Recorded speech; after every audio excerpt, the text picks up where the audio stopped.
In this video, we're going to talk about 12.1, Objective 1, where we simplify expressions involving complex numbers. Just a note here that you may have in Algebra 2 or somewhere else used the letter I to stand for the imaginary number, which is the square root of -1. In this book, we're going to use J as the square root of -1. I think it'll become more obvious why we're using J as we go on throughout chapter 12 here, but just be careful that we're going to be using the letter J for the imaginary unit, not I. So now that we've taken care of that, let's go ahead and start with question 1. In the square root of -41 times the square root of -100, they say just put a negative sign before the first radical and then simplify it. Let me show you why they're telling you to do that. They're saying that if we break up the square root of -49 into square root of -1 times the square root of 49, and then take the square root of 100 and make it square root of -1 times square root of 100, if we use our commutative property of multiplication and get this square root of -1 times the square root of -1 together, and then look at this part together, that this square root of -1 times the square root of -1 is a -1 or a negative sign. And then we've got square root of 49 is 7, square root of 100 is 10. And so they just want you to worry about this part that's after the negative sign, which is going to be 70. They don't want you to put -70. They want you to put 70 because they're already telling you that the answer is going to be negative. All right, let's go ahead and let's talk about something here for a second that is interesting, and I'll try and do this with J's instead of I's. J to the 0 power is going to be 1. J to the first power is going to be the square root of -1. J to the second power is going to be the square root of -1 squared, which is -1. J to the third power is going to be J squared times J. So that's going to be a -1 times J is a -J. And then we're back to J to the fourth is equal to J to the 0, because J to the fourth is J squared times J squared, which is -1 times -1 is a +1. And it keeps going in a cycle like this every fourth power. It's going to come back to itself like this. So all I need to do is take the power and divide it by 4. And I don't care about the whole part. I only care about the remainder of 2. So I went 11 complete cycles around and then went 2 more. So this is the same thing as J squared, which is -1. Now they want to show you the difference here in order of operations. If I take and square this square root, I'm going to get -11. But if I square inside first, I get the square root of 121, which is regular 11. So it's very important that you type that into your calculator correctly.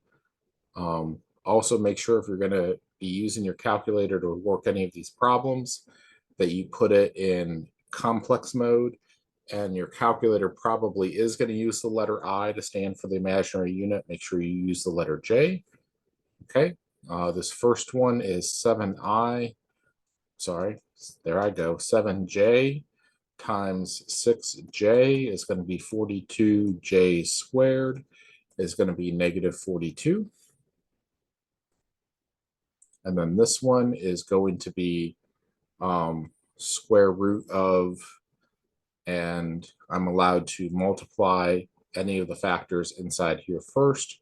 So I'm going to multiply those negative ones times each other first on the inside, and then split it up into root 49, and root 36 is 7 times 6 is a positive 42.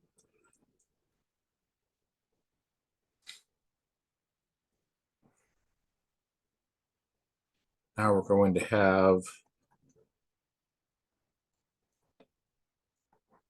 under the big square root sign, I'm going to have 1 over 21 times 108 over 7. This is going to be a negative 1 on the outside. And 21 is 3 times 7. And 108 is 3 times 36. This is going to be a negative, and then the numerator is going to be 6, and the denominator is going to be 7.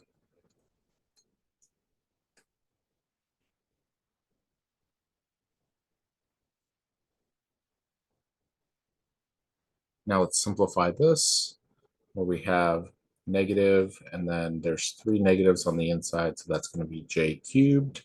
And I'm going to have square root of 7 times 3 times 21.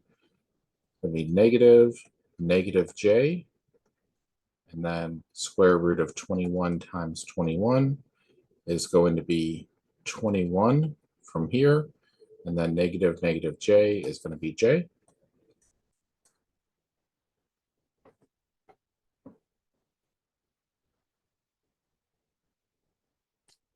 Simplify negative j to the 10th. So that's going to be 10 divided by 4 is going to be 2, remainder 2. So this is going to be negative j to the second. It's going to be negative 1. It's going to be 1.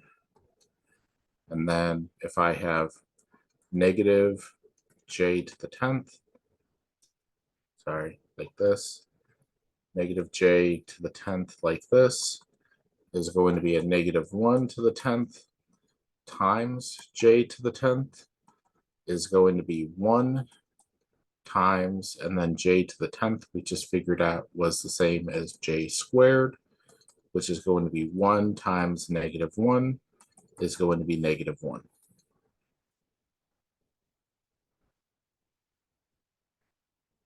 Now we have j to the 34th minus j to the 38th. Because they're 4 away from each other, this is just going to be 0, but let's figure it out that 34 divided by 4 is going to be 8 with the remainder of 2. So that's the same thing as j squared. And then 38 is going to be 9 is 36 with a remainder of 2. So that's minus j squared.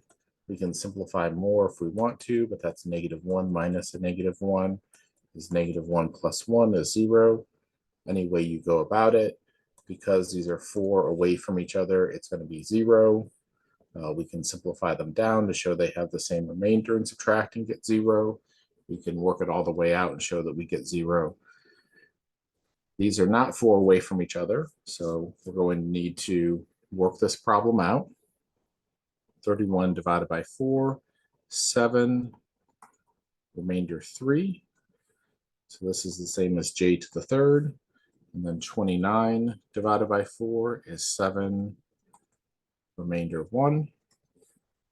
So this is a negative j minus j is a negative 2j.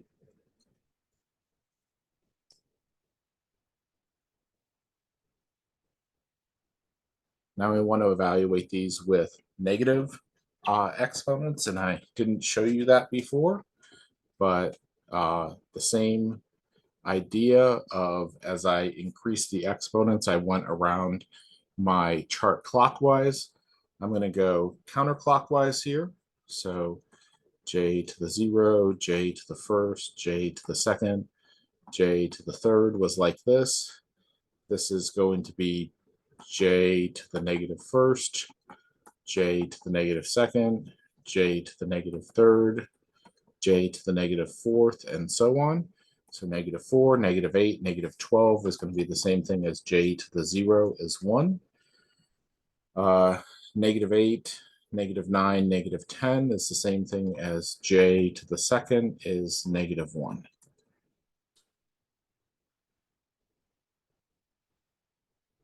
All right, that's everything. And we will come back next time and talk about 12.1 Objective 2. See you for the next video.